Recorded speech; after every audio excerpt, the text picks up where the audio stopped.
we have emphasized that equity is absolutely pivotal to public health and global health.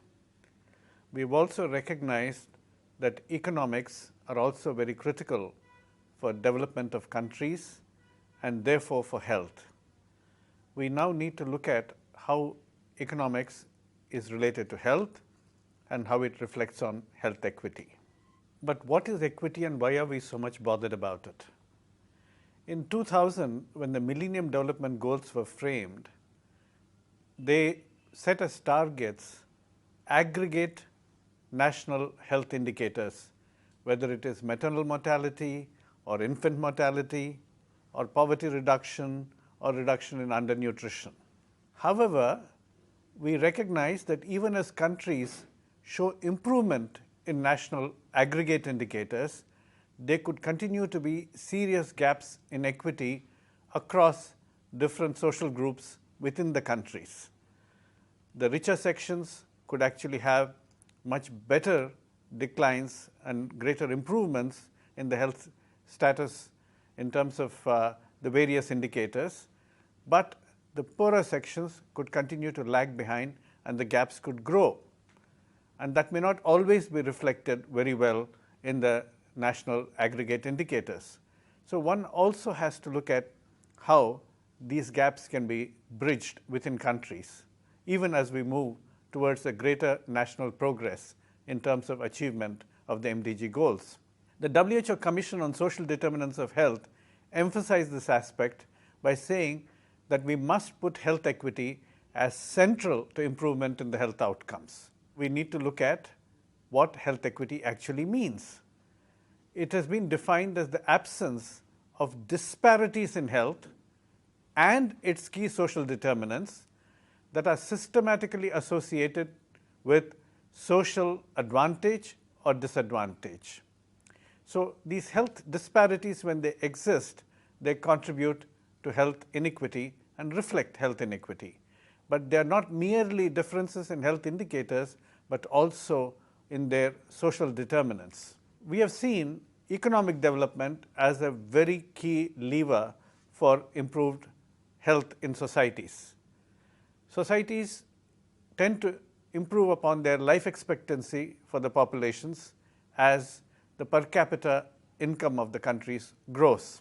The Millennium Preston curve demonstrates that by the time countries reach a per capita GDP somewhere between $3,000 to $5,000 per head, the life expectancy actually has reached a very high level and starts plateauing off. But before that, there is a very sharp rise in life expectancy as the per capita GDP grows. However, it's not merely what is happening to the national average in terms of the income. How that income is distributed within countries also matters. At the same level of national GDP or per capita GDP, you could actually have considerable differences between different social classes. And countries which have a wide gap in the per capita income between the upper income quintile and the lowest income quintile tend to have poorer health outcomes in comparison to the countries which have the same level of per capita GDP but have a narrower income gap between the upper and the lower social classes. And this has been seen very clearly in a number of countries.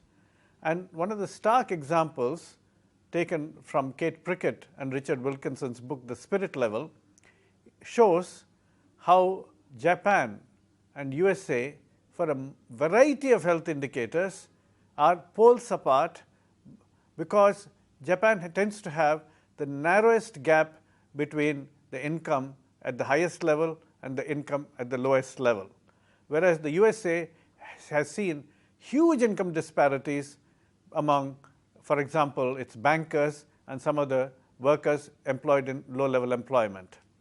Similarly, life expectancy also is longer in the rich countries which are more equal. If you take all the high-income countries and look at which have done best in terms of life expectancy, again, Japan scores very well, and others also tend to show a gradient based upon what the gaps are between the high income and the low income groups in terms of the actual income levels. So as income inequality grows, the benefits of life expectancy that you expect with an overall rise in national income tend to be diminished. Even when you look at something like obesity, this particular income gap seems to have an effect.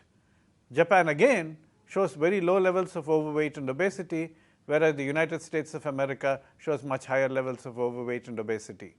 True, you have other factors influencing overweight and obesity, such as the nature of traditional diets and so on. But the fact that unequal societies tend to have worse health indicators is reinforced whichever health indicator you take, and obesity and overweight is also one more example.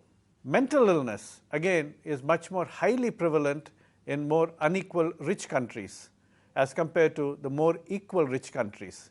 And this again is a salutary lesson to show that social stability, social conflict, which reflect ultimately on individual mental health, are also substantially determined by the income gaps within countries. The World Development Report of 1993, as well as the WHO Commission on Macroeconomics of Health in 2001, demonstrated that good health is not only a product of development, but is indispensable to development. Many economists before that believed that health would inevitably and passively respond to accelerated economic growth. But later on, it became very evident that you have to invest in health of societies and populations in order to accelerate economic growth and to ensure that avoidable illness and avertable premature death do not take a toll of economic growth.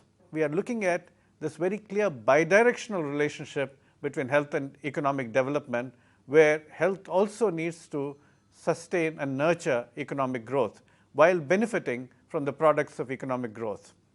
So good health for all and sustainable development of societies can only be addressed by reducing inequities while promoting the overall growth. And this also has an evolution in our philosophical thought of how we understand equality, equity in society. The utilitarian philosophy of Jeremy Bentham basically said, whatever is good for society is what we must invest in. But if you look at it narrowly from a utilitarian point of view, investing in the health of children or investing in the health of elderly and disabled would not be seen as the right thing to do. So we have to go beyond the merely utilitarian point of view. John Rawls brought that into the philosophical construct of fairness, which he equated with justice. And he said whatever is fair should be equal in terms of treatment of people in society. And that equality was equated with equality of opportunity, of fairness across different people and different sections of people.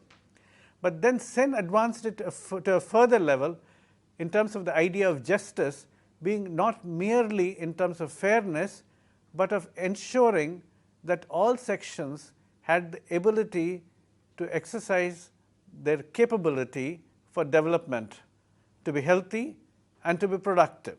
And herein we bring in a rather interesting concept of defining equity either as vertical equity or as horizontal equity.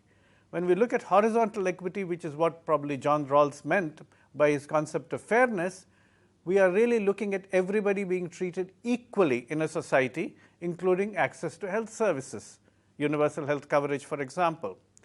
But when you look at vertical equity, you're also making a deliberate attempt to bridge the existing gaps by affirmative action. And therefore, you are sometimes looking at targeting special programs for the poor who have been left behind. Now, we do need to integrate both of these concepts ultimately into the idea of justice. Even as we try and provide equality across the society, we also need to ensure that some of the disadvantages that pre-existed and resulted in poor health indicators for some of the population groups must also be bridged by special targeted programs. And blending these is ultimately going to be beneficial for all of society by reducing the disparities. Ultimately, when we are looking at this whole idea of capability, we also translate it into a right, the right to health. And that is the underlying philosophy that is now driving global health towards universal health coverage and towards a movement for greater health equity. Sridhar Venkatapuram, in his book Health Justice, defines this very well. He says a well-ordered society would ensure that all individuals have the capability to be healthy and at a level that is commensurate with human dignity in the modern world, which is their right. So the right to human dignity, the right to development is something that is recognized, but that is dependent on a capability to be healthy, and it is that capability that must be fostered by economic development and equitable distribution of the products of economic development, and then only we can see health equity. R.H. Tawney, who was a clergyman economist in the early 20th century in England, remarked upon this, saying, what is required is not only an open road, but an equal start. When we talk of equal opportunity, we forget that we have actually created sufficient disadvantages for some people who cannot make the same use of the opportunity as the person who has had previous advantages. So you can't expect them to run the race at the same speed.